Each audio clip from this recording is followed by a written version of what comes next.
예, 성령의 은사에 대한 목마름은 좋은 것입니다. 성령의 은사에 대한 목마름은 좋은 것입니다. 라는 제목으로 하나님 말씀 증거하도록 하겠습니다. 은사라는 게 뭡니까? 그러니까 은사가 어려우면 그냥 선물이다 이렇게 생각하면 되고요. 그 헬라어 단어로는 카리스마, 복수는 카리스마타 이런 겁니다. 그러니까 도구란 뜻도 되고 무기란 뜻도 됩니다. 예를 들어서 이제 군인이 있지 않습니까? 군인이 나가 싸우라 그러면 맨몸으로 나가 싸우지는 않잖아요. 무슨 격투기가 아닌 이상. 무기 주잖아요. 총 주고 옛날 같으면 칼 주고 그런 게 은사입니다. 그래서 하나님께서 우리에게 사명을 주셨다는 것은 그냥 100% 은사 주셨다는 것과 똑같죠. 무기 없이 나가라 그러진 않을 거 아니에요. 청소를 시킨다 그러면 물론 뭐 땅에 떨어진 거 이렇게 손으로 줄 수도 있겠지만 청소 도구 주겠죠. 그죠? 빗자루 주든지 뭐 아니면 청소기를 주든지 이렇게 청소 도구를 줄 것입니다. 그래서 사명자란 얘기는 은사 주신다는 거예요. 근데 어떤 때 보면은 자기 사명하고 은사가 잘 안 맞을 때가 있지 않습니까? 그럴 때는 이거 말고 좀 다른 도구 주세요. 그래야 될 거 아니에요. 뭐 이렇게 냉면을 먹을 때도 잘라 먹기 힘들면 뭐 가위 주세요 그러잖아요. 그게 일종의 먹을 때의 은사거든요. 그러니까 하나님 앞에 내가 쓰임 받을 때 은사가 필요할 때는 은사를 구해야 된다는 것입니다. 신약 성경에 보면 은사에 대해서는 세 군데 나와 있습니다. 고린도전서 12장, 로마서 12장, 에베소서 4장 이렇게 세 군데에 나와 있어요. 그래서 그걸 한번 비교하면서 이렇게 쭉 볼 필요성도 있다고 생각합니다. 목록 쭉 보시면서 하나님 내게도 이런 은사가 꼭 필요한 것 같은데 이게 부족합니다. 은사가 생기면 편리해요. 은사가 있으면은 일을 강력하게 할 수 있다는 것입니다. 그래서 오늘 첫 번째인데 은사를 사모하라는 거예요. 그냥 성실하게 도구 없이 뛰는 것도 중요하겠지만 물론 주인 대신 하나님께서 우리에게 은사를 주십니다. 근데 또 자기가 요구하는 게 있어야 될 거 아니에요. 하나님 내가 이런 게 있으면 더 좋겠는데요 하면서 그 은사를 사모하고 사모하는 사람은 구하게 돼 있죠. 구하라는 것입니다. 오늘 1절을 보시면 형제들아 신령한 것에 대하여는 내가 너희가 알지 못하기를 원하지 아니한다. 여기 신령한 게 뭡니까? 이게 은사거든요. 은사에 대해서 알기를 원한다. 그냥 알기를 원한다는 건 뭐죠? 사모하기를 원한다. 이게 원함이 있기를 원한다. 뭐 그런 거겠죠. 크게 사모하라. 저는 예수 믿는 사람들 가운데 특별히 우리 교회에서 제일 필요한 것 중에 하나가 친화력인 것 같습니다. 이게 공동체 생활 많이 하잖아요. 성교도 많이 가고. 그러면 이렇게 친화력이 있는 그런 은사를 가진 사람이 꼭 나왔으면 좋겠어요. 이사야서 65장에 보면은 새하늘과 새 땅에 관한 비전이 나옵니다. 이제 요 틀 그대로 또 요한계시록에도 나오죠. 새하늘과 새 땅. 근데 그게 원래 시작이 된 게 마지막 때 하나님 나라에 대한 꿈이에요. 새하늘과 새 땅. 이사야 65장 17절을 보니까 내가 새하늘과 새 땅을 창조하나니 이전 것은 기억되거나 마음에 생각되지 않겠다라고 하면서 이제 하나님 나라에 대한 꿈들이 쭉 나와요. 근데 그 제일 마지막 절이 전 너무 좋다고 생각하거든요. 25절에 보면은 이리와 어린 양이 함께 먹으며 사자가 소처럼 짚을 먹을 것이며 뱀이 흙을 양식으로 삼을 것이며 뭐 또 뭐 그런 거 있잖아요. 뭐 어린아이들이 뭐 이렇게 노는 거 어린 양과 놀고 뭐 사자와 놀고 이게 꿈이죠. 이게 다 뭐겠어요? 이게 일종의 친화력이겠죠. 친화력이란 게 뭡니까? 그 피스메이커 되는 거예요. 그 사람이 들어가면은 싸우던 게 다 사라져 버리고 하나됨을 이루게 되고 자기 그 잠재력을 발휘하게 되는 거. 이 은사는 누구나 다 가져야 되는 거 아닙니까? 이런 은사를 좀 가졌으면 좋겠어요. 우리 교회는 이게 마음 이상한 사람들이 많이 오는 교회잖아요, 그죠? 특별히 이런 은사가 많이 있으면은 자기가 남에게 그 폐를 끼치는 것도 모르는 사람도 많아요, 그죠? 그러니까 이 은사는 꼭 필요한 것 같아요. 이건 하나님 주십시오. 이 은사를 가진 사람이 누굴까 생각하니까 프란체스코예요. 13세기 프란체스코의 원래 이름은 지오반니입니다. 그래서 여러분들이 그 뭐 이태리 말에서 지오반니 나오고 그러면 지오반니가 프란체스코 원래 이름이구나. 그래서 뭐 돈 지오반니 뭐 이런 것부터 시작해서 이렇게 지오반니라는 이름을 들으면 되게 좋아하는 이름이에요. 이태리 사람들이 지오반니. 그래서 되게 좋아하는 건데 이 프란체스코라고 우리는 알려져 있죠. 프란체스코는 그 아버지가 이태리 사람이고 엄마가 프랑스 사람입니다. 그래서 지오반니였는데 별명이 프란체스코예요. 프란체스코라는 건 뭐냐 하면은 작은 프랑스 사람 그런 뜻이에요. 작은 프랑스 사람. 프란체스코 그러면은 엄마가 프랑스 사람이니까 작은 프랑스 사람. 그래서 프란체스코라는 샌프란시스코도 그런 거잖아요. 그죠? 그 이름이 얼마나 좋은 거예요. 그 작은 프랑스인 성이죠. 샌이. 작은 프랑스 사람의 도시. 이런 게 성 프란체스코. 샌프란시스코. 이게 굉장히 사랑하는 단어예요. 그런 뜻이라고요. 근데 이 프란체스코가 원래 부잣집 아들이었는데 뭐 이제 섬기겠다 하나님만 섬기겠다고 이제 집도 나오고 뭐 그랬죠. 뭐 그 얘기는 중요한 게 아니고. 근데 프란체스코에 은사가 있었어요. 은사가 그 평화의 도구로 써달라고 하는 기도도 있잖아요. 평화의 기도, 평화의 도구로 나를 뭐 평화의 도구로 써주셔서 뭐 노래도 있잖아요. 그 시가 있잖아요. 이 사람은 피스메이커였어요. 자기가 살던 마을이 구비오 마을인데 구비오라는 그 마을에서 늑대가 막 나타나는 거예요. 늑대들이.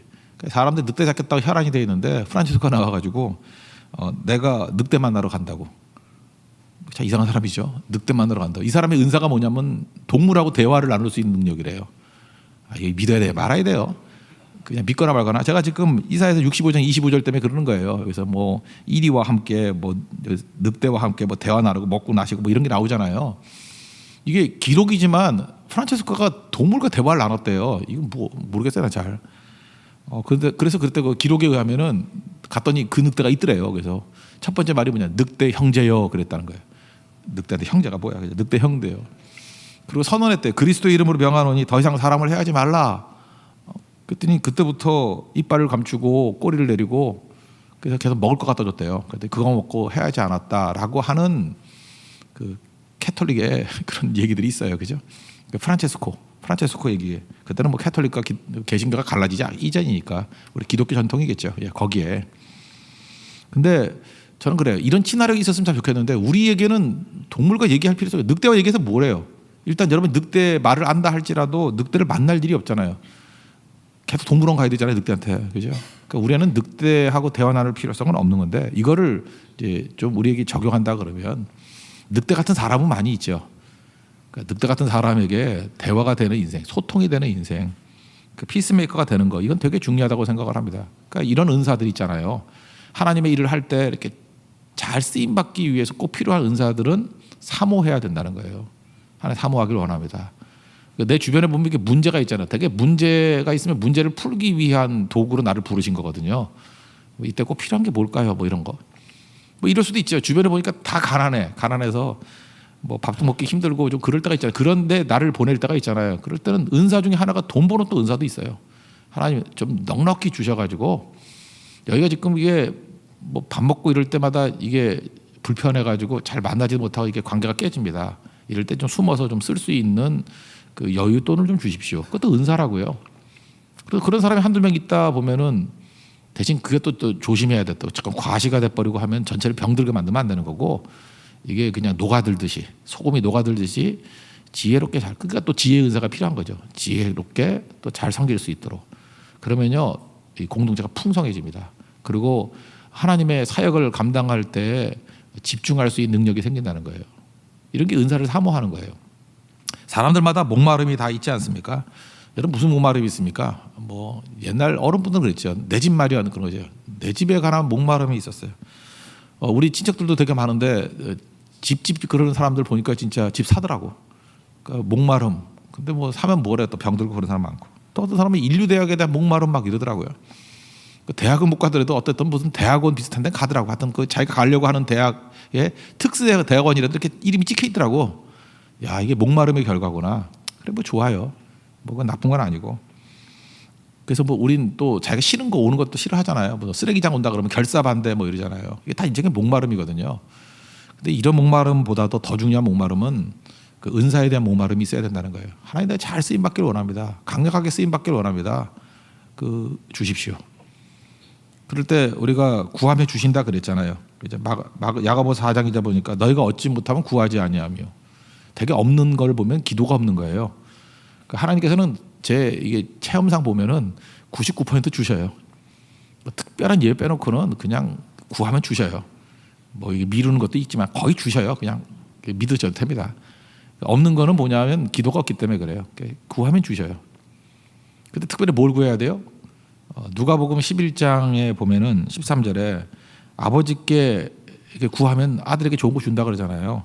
그러면서 너희 하늘 아버지께서 구하는 자에게 성령을 주시지 않겠느냐. 그러니까 성령 충만함도 주시고 성령의 은사도 주신다는 것입니다. 그래서 우리가 할 때마다 이렇게 불편함을 감수하지 말고 그때마다 기도하는 거, 하나님 보내주십시오. 저는 불편했던 게 뭐냐면 성경할 때마다 뭐 이게 은사로서의 사람이죠. 이렇게 좀 남자들이 좀 많이 갔으면 좋겠더라고요. 그래서 우리 형제들끼리 매번 모여서 맨날 기도했잖아요. 하나님 이 초청남, 초진자 청년 남자들 좀 많이 오게 해주셔서 성경할 때도 좀 남자가 많고, 왜냐하면 보통 보면은 뭐 남자 어떤 때 3명 갈 때도 있었어요. 3명 가고 여자 40명. 그러니까 뭐 온갖 짐 다 짊어지고 무거운 짐을 나홀로 지고 견디다 못해 쓰러질 때 막 이러고, 그것도 성별만 남자예요. 뭐 나이는 뭐 50, 60 되신 분이 이거 못 하겠더라고요. 그래서 그래서 기도를 했죠. 하나님. 그랬더니 그 다음부터 최근에 들어오면 남자가 훨씬 많아요. 이번 네팔 선교, 말레이시아 선교 계속 남자가 한 10명쯤 더 많았어요. 그러니까 뭐 편안해지죠. 또 남자가 많아오니까 여자들이 말이 없어지대. 맨날 조용하게 조신한 척하고. 그러니까 참 일석이조더라고. 얼마나 좋은지 모르겠어요. 그죠? 그걸 왜 기도를 하는지 모르겠어요. 그래서 내가 무지 고생했어요. 그동안에. 기도하라고요. 또 하나님 앞에 간절히 구하면은 이게 사람으로서의 은사도 보내주시고 또 개인적인 능력도 채워주실 것입니다.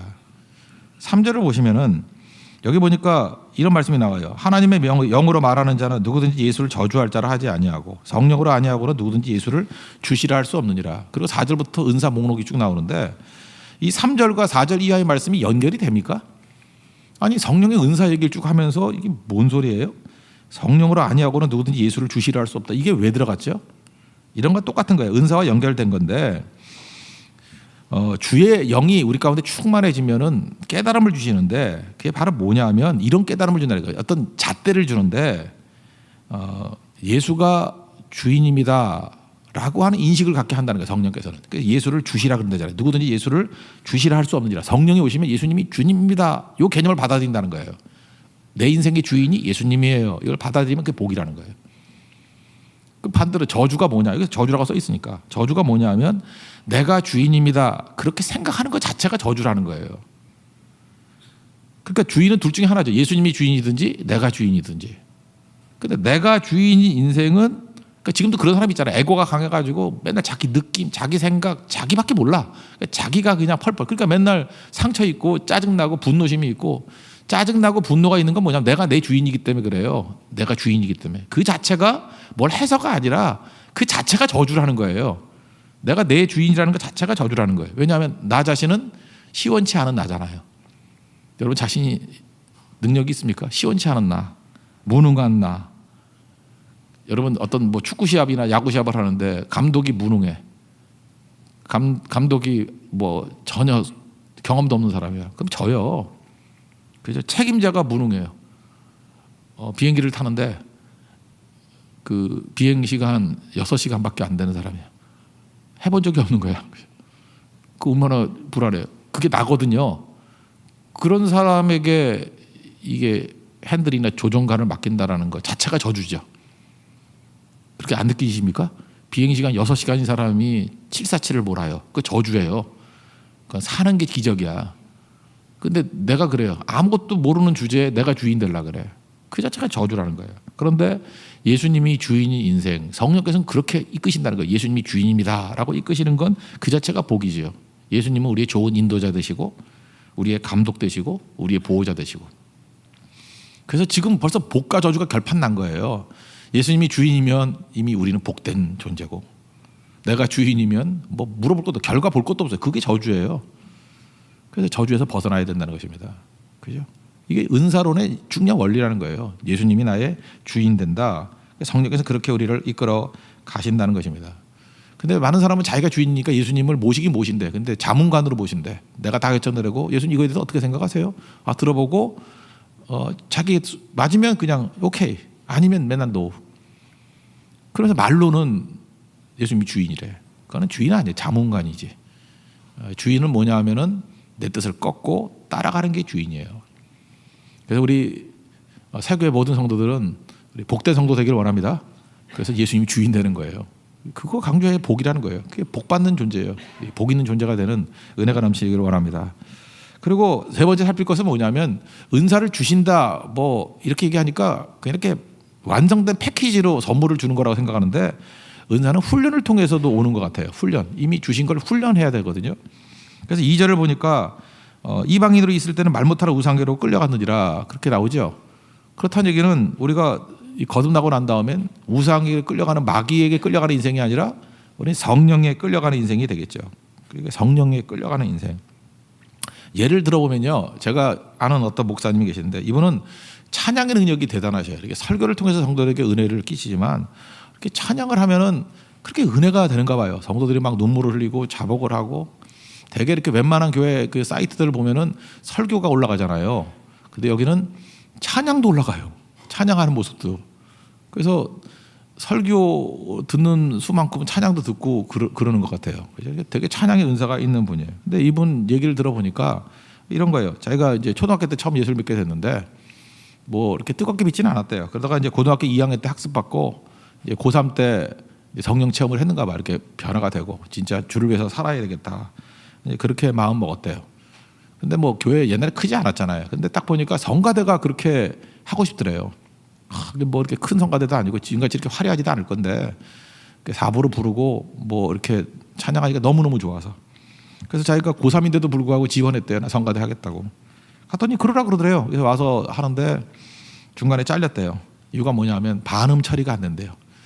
샷과 플랫이 뭔지를 모른대요. 우리 교회도 그런 사람이 있어요. 이렇게 찬양인도 하는 사람 가운데 있어요. 자기는 확신을 갖고 부르는데 그 구분을 못해요. 이 반음 처리, 반음이 뭔지를 몰라요. 그 어떡하죠 그거? 죽일 수도 없고. 그러니까 살려두는 건데. 그래서 여기 성가대가 그러니까 이걸 이제 넌 안 돼. 근데 이분이 거기서 이제 삐져가지고 화를 내면 이제 끝나는 건데 하나님께서 이 반항하는 마음 대신에 겸손한 마음을 줬는가 봐요. 예, 좋습니다. 제가 성가대는 못 쓰더라도 연습만을 할 수 있게 해주세요. 그랬더니 좋다고 연습하라고. 그래서 6개월 동안 연습할 때는 성가대에 있고 막상 예배 드릴 때는 밑에 들어와 앉아 있고 참 그거 뭐 이순신 장군도 아니고 백의종군도 아니고 얼마나 힘들겠어요 그거 그죠? 자존심 상하고. 근데 6개월을 그렇게 했대요. 근데 드디어 6개월 만에 반음을 파악하기 시작했대요. 그래서 이제 제대로 부르니까 이제 서도 돼. 그래서 성가대원이 됐다라는 거예요. 이제 그렇게 시작된 그 찬양인데 하나님께서 거기에 막 기름 부어 주시니까 지금도 뭐 그렇게 은혜가 넘치는 것 같아요. 이게 쉽게 된 것보다도 이렇게 어렵게 된 게 훨씬 좋은 것 같아요. 이게 은사 훈련이에요. 이분은 찬양의 은사가 있는 분이에요.